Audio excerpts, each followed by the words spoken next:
Nagbabalik ang PTV Balita ngayon. Itinaas na PHIVOLCS sa Alert Level 2 ang sitwasyon sa Mayon Volcano mula sa Alert Level 1 matapos ang pagdami ng rockfall activity ng bulkan. Ayon sa PHIVOLCS, nakapagtala sila ng 599 na rockfall events sa nakalipas na 2 buwan o katumbas ng 10 rockfall activity kada araw. Noong December 31, nakapagtala ang PHIVOLCS ng 47 rockfall events, ang pinakamataas na aktibidad na naitala sa bulkan noong 2025. Kaya't pinagbabawalan na ng ahensya ang mga sasakyang panghimpapawid na lumapit sa bulkan. Epektibo na simula January 16 ang dagdag sahod sa mga manggagawa at kasambahay sa Northern Mindanao. Ito ay matapos aprubahan ng Tripartite Wages and Productivity Board ang 39 pesos na aumento sa arawang sahod para sa mga manggagawa sa non-agriculture at agriculture sector sa nasabing rehiyon. Ibig sabihin nito, magiging 500 piso na ang arawang sahod ng mga manggagawa sa Northern Mindanao. Sakop ng Northern Mindanao ang mga lalawigan ng Bukidnon, Camiguin, Danao del Norte, Misamis Occidental at Misamis Oriental. Samantala, magiging 6,500 pesos na ang buwan ng sahod ng mga kasambahay sa rehiyon matapos dagdagan ng 500 pesos. Samantala, alamin naman natin ang iba pang balita sa PTV Davao mula kay Jay Laga. Mayong adlaw, andam na sab ang Davao City Business Bureau sa ilang taong nga pagdagsa sa mga business owner alang sa pag-renew sa business permit nga magsugod Enero 5 ning tuiga.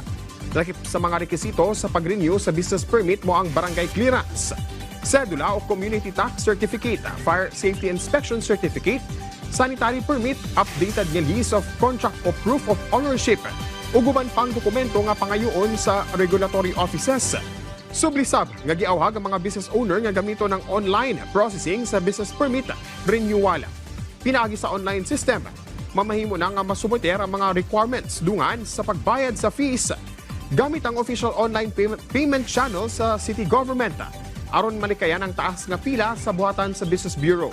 Alang sa personal kun face-to-face nga pagproseso sa business permit renewal, mamahimo kining himuon sa Business Bureau office nga nahimutang sa ground floor sa Sangguniang Panglungsod Building, San Pedro Street, Davao City.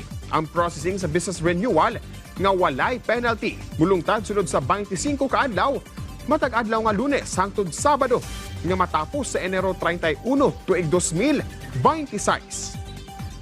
Nagpadayon karon ang task force ordinance silahom sa Zamboanga City Police Office sa ilang monitoring ug enforcement operations batok sa mga malapason sa firecracker o pyrotechnics ban ilabi na sa Central Business District sa syudad.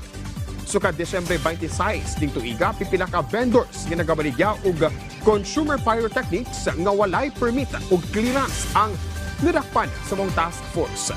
Gilangkuban kini sa managlayang pyrotechnics nga gikumpiskasab dayon sa mga otoridad alang sa saktong disposisyon.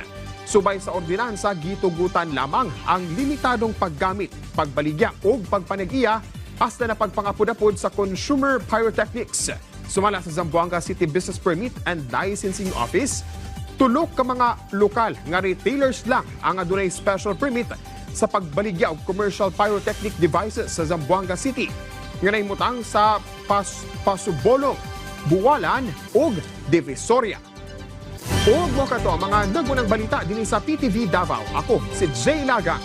Mayong adlaw. Daghang salamat, Jay Laga. At yan ang mga balita sa oras na ito. Para sa iba pang updates, i-follow at i-like kami sa aming social media sites sa @PTVPH.